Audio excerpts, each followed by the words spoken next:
Hi అండి, family star షాయిస్ కిచెన్కి స్వాగతం. ఈరోజు మటన్ పలావ్ ఎలా చేసుకోవాలో చూద్దాము. ఈ మటన్ పలావ్ కోసం నేను 1 కేజీ మటన్ని తీసుకున్నాను. దీన్ని బాగా శుభ్రంగా కడిగేసాను.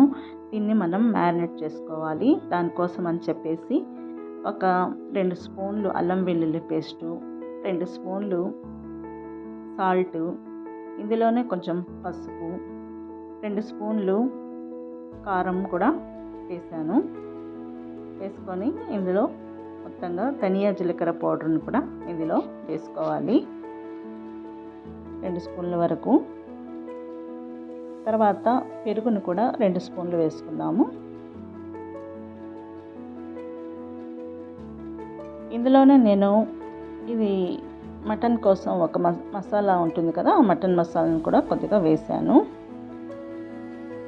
ఇందులోనే ఒక నిమ్మకాయని పిండేసి బాగా కలుపుకోవాలి. ప్రతి ముక్కకు కూడా మసాలా తగిలేటట్టు చూసుకోవాలి. నేను ఈ మటన్ మొత్తాన్ని ఒక గిన్నెలోకి తీసుకున్నాను. దీన్ని ఒక 3 to 4 hours వరకు అలా పెట్టేశాను. ఒకవేళ ముందే కావాలనుకున్న వాళ్ళు రాత్రి మ్యారినేట్ చేసుకొని కూడా ఫ్రిడ్జ్లో పెట్టేసుకోవచ్చు. ఇప్పుడు నేను ఒక పెద్ద గిన్నెని తీసుకున్నాను. అందులోనే కొంచెం ఆయిల్ వేసాను, అలాగే కొంచెం నెయ్యి కూడా అందులో వేసాను.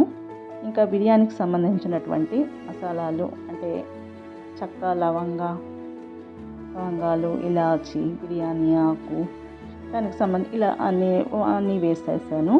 వేసేసి బాగా కలుపుకొని తర్వాత ఇందులోకి ఉల్లిపాయలని, ఇప్పుడు నేను కేజీ చేస్తున్నాను కాబట్టి ఒక 4-5 ఉల్లిపాయలని ఇందులో వేసేసుకున్నాను. ఈ విధంగా కట్ చేసి ఇందులోనే పచ్చిమిరపకాయలను కూడా ఇలా చీల్చి 2-3 అలా వేసేసుకోవచ్చు. ఇప్పుడు ఈ ఆనియన్స్ తొందరగా బ్రౌన్ అవ్వాలంటే కొంచెం సాల్ట్ని యాడ్ చేస్తే తొందరగా బ్రౌన్ అయిపోతాయి.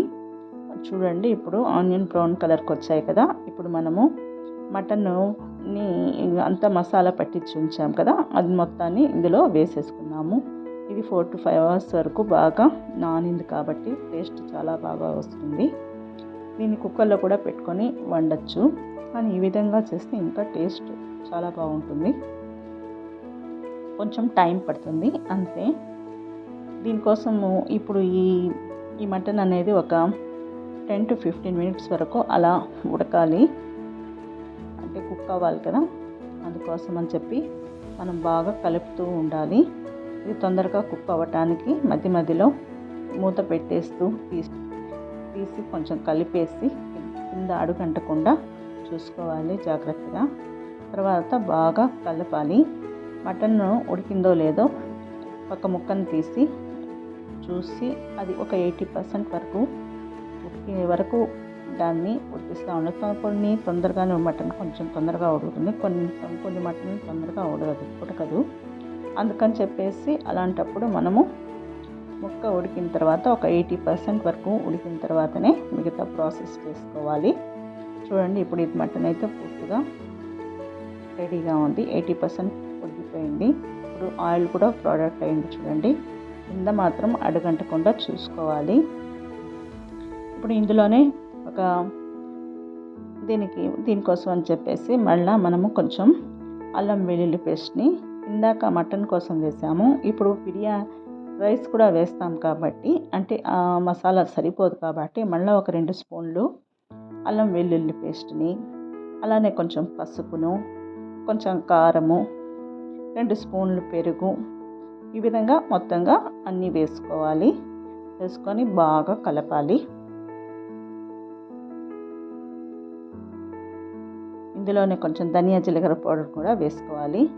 తర్వాత ఇప్పుడు ఇందులో టమాటాలను కూడా వేసేసుకున్నాము. ఈ టమాటాలను కూడా కొంచెం ఉడకాలి. ఇందులోనే ఆ 80% వరకు ఉడికింది కదా, ఆ 20%ని మనం ఈ విధంగా 1 by 1 ఒక్కొక్క పదార్థాన్ని వేసుకుంటూ ఉడికించుకోవాలి. ఈ పెరుగును వేసినప్పుడు స్టవ్ని సిమ్లో పెట్టేసుకొని బాగా కలుపుకోవాలి. అప్పుడు అది బాగా లోపలంతా బాగా ఉడుకుతుంది. తర్వాత ఇందులోనే కొంచెం కొత్తిమీర, పుదీనా కూడా ఇందులో వేసేసుకోవాలి.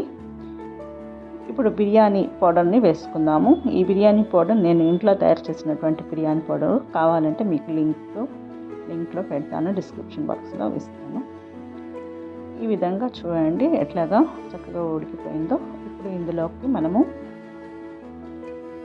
వాటర్ని వేయాలి. 1 గ్లాసు రైస్ తీసుకున్నాం అనుకోండి, దానికి 1.5 గ్లాస్ వరకు నీళ్లు తీసుకోవాలి. ఇదే కొలత. ఎంత రైస్ తీసుకున్నా కూడా అదే కొలతతో మనము దాన్ని వేసుకోవాలి. తర్వాత నేను ఈ రైస్ని కూడా నేను అరగంట ముందే నానబెట్టి ఉంచాను.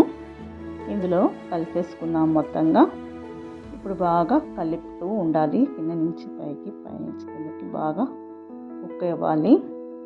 కుక్ అవుతా అంటే క్లియర్గా మూత పెట్టేసుకోవాలి. ఇప్పుడు చూడండి ఎట్లా ఉడుకుతుందో. ఇది బాగా ఉడికిన తర్వాత ఇప్పటి వరకు ఇది ఎంత బాగా మనం కుక్ చేసుకుంటే అంత బాగా చూడండి. ఇప్పుడు ఇందులో వాటర్ అంతా ఇంకిపోయింది. ఇందులో నేను ఒక నిమ్మకాయని పిండేసుకున్నాను.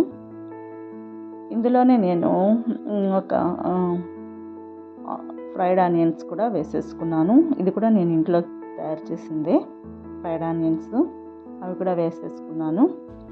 ఇందులో కొంచెం ఒక నెయ్యిని కూడా వేసేసుకుంటే కొంచెం టేస్ట్ బాగుంటుంది. కొంచెం కొత్తిమీర కూడా వేసేసుకోవచ్చు. తర్వాత దీన్ని దమ్కి పెట్టేసుకోవాలి. ఒక వెట్ క్లాత్ తీసుకొని దానికి ఆ మూతకు పెట్టేసుకొని దానిపైన ఒక గిన్నెని పెట్టేసుకుంటే ఆ గిన్నెలోని వాటర్ వేడిగా అయిపోయిన తర్వాత ఇంకా స్టవ్ ఆపేసుకోవటమే. చూడండి బిర్యానీ ఎలా రెడీ అయిపోయిందో బాగా.